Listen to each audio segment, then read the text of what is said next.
우리 요한복음 7장 10절부터 13절 말씀을 읽습니다. 우리 묵상의 주제, 그가 어디 있느냐? 그가 어디 있느냐? 우리 이번 주 암송 성구 고린도후서 5장 17절입니다. 우리 함께 암송하겠습니다. 그런즉 누구든지 그리스도 안에 있으면 새로운 피조물이라. 이전 것은 지나갔으니 보라 새 것이 되었도다. 아멘. 이 말씀을 암송하면서 새로운 피조물이 되었는지 우리 자신들을 한번 돌아보시기 바랍니다. 새로운 피조물이 되기 위한 변화의 과정이 생각의 변화, 언어의 변화, 행동의 변화, 생활의 변화, 습관의 변화, 그러면 완전한 삶의 변화가 우리에게 결과물로 얻게 된다고 하는 교훈입니다. 새로운 피조물이 되었다. 이전 것은 지나갔으니 보라 새 것이 되었도다. 그러면 새로운 존재는 어떠한 삶을 살아야 되는가? 우리 본문과 연관된 요한복음 7장 8절부터 10절 말씀을 보겠습니다. 너희는 명절에 올라가라. 나는 내 때가 아직 차지 못하였으니 이 명절에 아직 올라가지 아니하노라. 이 말씀을 하시고 갈릴리에 머물러 계시니라. 그 형제들이 명절에 올라간 후 자기도 올라가시되 나타내지 않고 비밀히 하시니라. 예수님의 형제들이 예수님을 향해서 왜 이 갈릴리 촌구석에 처박혀 있느냐? 초막절이란 명절을 맞이해서 많은 사람들이 모이는 예루살렘으로 올라가서 당신의 그 정체를 드러내라. 그 보리떡과 물고기를 가지고 그렇게 많은 사람들을 먹이는 놀라운 능력 있지 않느냐? 왜 이러고 있느냐? 그러면서 보리떡과 물고기의 무리 속에 있던 사람들은 예수님을 왕으로 모시겠다고 작정들을 합니다. 그러니까 예수님께서 나는 내 때가 아직 차지 못했기 때문에 이 명절에 올라가지 않는다. 올라가지 않겠다고 선언하셨습니다. 그런데 그 다음 말씀을 보면 그 형제들이 명절에 올라간 후, 예수님의 형제들은 명절을 지키기 위해서 예루살렘으로 올라갔습니다. 그러곤 자기도 올라가시되 예수님도 올라가셨습니다. 나는 안 가겠다 그러곤 예수님이 올라가신 겁니다. 근데 그것을 어떻게 했느냐? 나타내지 않고 비밀히 하시니라. 여기 비밀이라고 하는 이 단어가 마태복음 6장에서는 은밀히 이렇게도 번역이 됩니다. 그러면 왜 이렇게 예루살렘에 올라가는 일을 은밀하게 비밀하게 하셨느냐? 보통 세 가지 이유로 설명을 합니다. 첫째는 때가 아니기 때문에. 분명히 나는 내 때가 아직 차지 못하였다. 이렇게 말씀하셨습니다. 또 생명의 위협 때문에 유대 지도자들이 예수님을 죽이고자 하는 결의를 했기 때문에. 그 다음에 세 번째 하나 또 그 이유는 이 예수님을 왕으로 모시기 위해서 찬성하는 사람, 예수님은 좋은 사람이다, 그렇지 못한 사람이다. 이게 두 군중이 충돌하게 되면 밀란이 일어나기 때문에. 그런데 오늘 우리가 좀 관심을 갖고 예수님을 이제 찾습니다. 자, 오늘 본문을 보면 요한복음 7장 11절부터 13절입니다. 명절 중에 유대인들이 예수를 찾으면서 그가 어디 있느냐. 도대체 예수님이 어디 있느냐. 예수께 대하여 무리 중에서 수군거림이 많아 혹은 좋은 사람이라 하며 혹은 아니라 무리를 미혹하게 한다 하나 그러나 유대인들을 두려워함으로 드러나게 그를 말하는 자가 없더라. 올라가지 않겠다고 말씀하셨고 은밀하게 비밀스럽게 올라가셨습니다.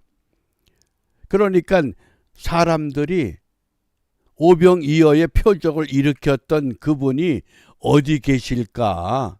그분이 계신 곳에 가면 또 어떤 새로운 표적을 볼 수 있을 것이라고 기대를 갖습니다.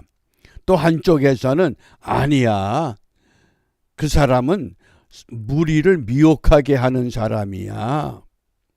자, 두 군중이 지금 충돌하고 있습니다. 한국 같은 경우는 좌파 우파가 지금 충돌하는 이런 상황입니다. 이런 상황에서 예수님께서 어떻게 행동하셨느냐? 비밀하게 아무도 모르게 예루살렘에 올라가셨다고 말씀합니다. 과연 이 비밀스럽게 은밀하게 이것이 어떤 의미가 있는가? 비밀히 하셨다, 은밀히 하셨다. 이 은밀한 것에 우리가 이해를 바르게 가져야 하겠습니다. 마태복음 6장 1절에 보면 사람에게 보이려고 그들 앞에서 너희 의를 행치 않도록 주의하라. 우리가 은밀하게 한다. 그러면 대개 어떤 생각을 갖습니까? 아무도 모르게, 어떤 사람도 모르게. 탈무드에 보면 아주 재미난 이야기가 하나 소개됩니다. 어느 랍비 문화생들이 많이 모여서 함께 공동체 생활을 합니다. 여러 제자들이 있는데 유별나게 그 많은 제자들 가운데서 아주 좀 어리석다고 하는 바보 같은 제자가 있습니다. 그러니까 그 제자들이 그 사람을 보고는 아유 저 바보 같은 녀석, 저 바보 같은 녀석, 그리고 자꾸 조롱하고 헐뜯습니다. 한날은 랍비가 모든 제자들을 불러 모았습니다. 내가 너희들에게 오늘 한 가지 과제를 주겠다. 그러면서 작은 새 한 마리씩을 제자들에게 나눠줍니다. 그리고는 이렇게 당부합니다. 오늘 해가 질 때까지 아무도 없는 곳에 가서 이 새를 죽여가지고 다시 이곳에 모이라고. 그러니까 뭐 제자들이 이까짓 거 뭐 쉽지. 그러곤 뭐 창고에 들어가서 혼자 방에 들어가서 그냥 뭐 순식간에 다 죽여가지고는 해가 지기를 기다립니다. 해가 졌습니다. 뭐 다 제자들이 모였습니다. 그런데 그 바보 같다고 하는 제자는 새를 죽이지 못하고 손에 고이 들고 왔습니다. 그러니까 또 제자들이 손가락질을 하면서 저런 바보 같은 멍충이, 그리고 계속 놀립니다. 랍비가 제자들을 둘러보다가 그 바보라고 조롱받는 그 제자를 불러냈습니다. 너는 왜 이 작은 새 한 마리도 죽이지 못했느냐? 그러니까 그 바보 같은 그 제자가 내가 어디를 가도 아무도 없는 곳이 없습니다. 그게 무슨 말이냐? 하나님은 보고 계십니다. 어떻습니까? 손쉽게 새를 죽이는 제자들이 멍청입니까? 평소에 어리석다고 조롱받던 제자가 멍청입니까?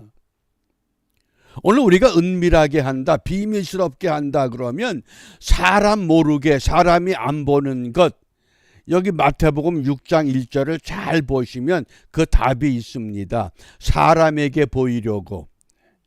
그런데 은밀히 한다, 비밀스럽게 한다는 것은 하나님에게 보이는 걸 말하는 겁니다. 예수님께서 마태복음 6장에서 신앙생활의 세 가지 원리를 말씀하셨습니다. 구제할 때 은밀하게, 기도할 때 은밀하게, 금식할 때 은밀하게. 그게 뭡니까? 사람들에게 보이는 그런 신앙이 아니라 하나님에게 보이는 것. 그러니까 기도할 때 시장이나 길거리 어귀에서 하지 말고 골방에 들어가라. 그럼 아무도 없는 골방을 만들려고 합니다. 그러면 하루 종일 시장에서 생활하는 사람의 골방은 어디입니까? 사람을 의식하지 말라는 것이 아니라 하나님만 의식하라는 뜻입니다. 그러니까 오늘 예수님께서 많은 군중들이 어떤 사람들은 좋은 사람이라고 평하고 어떤 사람들은 미혹하는 사람이라고 이렇게 의견이 나누어져 있을 때에 예수님이 취하신 행동은 비밀스럽게 예루살렘으로 올라가셨습니다. 왜요? 아버지와 아들의 관계, 이것만 분명히 붙잡기 위한 것입니다. 그러므로 오늘 예수님의 이 행적을 통해서 우리가 무엇을 회복해야 되느냐? 사람에게 보이는 것이 아니라 하나님에게 보이기 위해서. 하나님이 나를 어떻게 생각하실까? 하나님이 나를 어떻게 보실까? 이게 중요한 것이지 사람을 의식하지 말라는 겁니다. 이것을 종교개혁자 칼빈은 어떤 용어로 표현했느냐? 코람데오. 하나님 앞에서, 우리의 삶이 하나님 앞에서의 실존이라고 하는 겁니다. 사람이 보는 것에서는 거룩하고 아름다워 보일지라도 하나님 앞에 설 때에 그렇지 못하면 그건 무익화되는 말씀한 겁니다. 그러니까 예할 때, 기도할 때, 금식할 때, 예루살렘에 올라갈 때, 절기를 지킬 때 어떻게 해야 되느냐? 사람에게 보이는 그것이 목적이 아니라 하나님은 나를 어떻게 보실까? 하나님 앞에서 코람오. 그러면 오늘 우리가 이 예수님의 행적을 통해서 무엇을 기도해야 하는가? 갈라디아 1장 24절 나로 말미암아 영광을 하나님께 돌리니라. 내 삶에서 하나님께 영광을 돌릴 수 있는 삶, 나를 통해서 하나님 영광 받으실 수 있는 내 길을 가야 하고 깨우쳤습니다. 그러므로 오늘 우리 기도가 하나님만 영화롭게. 우리가 요리문답 제1번이 뭐예요? 사람의 죄는 목적이 무엇이냐? 하나님을 영화롭게 하며 영원토록 하나님을 즐거워하는 것이다 그랬습니다. 하나님을 영화롭게 하는 것, 어떻게? 은밀한 신앙생활을 말씀하셨습니다.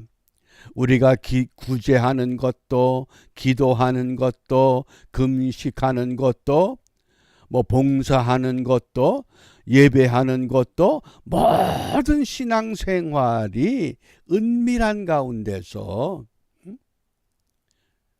하나님에게 보여지는, 하나님이 인정할 만한, 하나님이 흠양할 만한, 그러니까 제물을 바칠 때 하나님이 기뻐 받으시는 제물이 있고 하나님이 기뻐하지 않는 제물도 있다고 하는 것을 제사를 통해서 분명히 가르치셨습니다.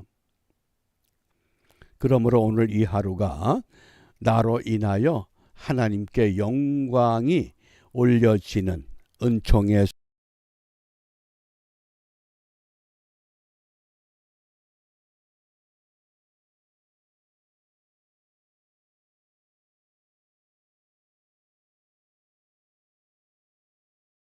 삶을 바르게 경주하는 복된 하루가 되시기를 바랍니다. 기도하겠습니다. 은혜가 풍성하신 아버지, 저희들을 사랑하셔서 저희들로 하여금 우리의 남은 때가 온전히 하나님께 붙잡힌 믿음의 사람들로 세워지기를 원하십니다. 주님께서 원하시는 것, 이 새벽 시간에 우리가 함께 나누어 싸우니 이 말씀에 따라 예수님께서도 예루살렘에 은밀하게 올라가셨던 것처럼 우리 또한 우리의 신앙생활도 은밀한 가운데 사람을 의식하는 것이 아니라 하나님을 의식하며 하나님이 어떻게 보실까, 하나님이 어떻게 생각하실까, 그것만을 목표로 온전히 하나님의 도구로만 쓰임받는 복된 하나님의 거룩한 백성들로 인도하여 주시옵소서. 예수님 이름으로 기도합니다. 아멘.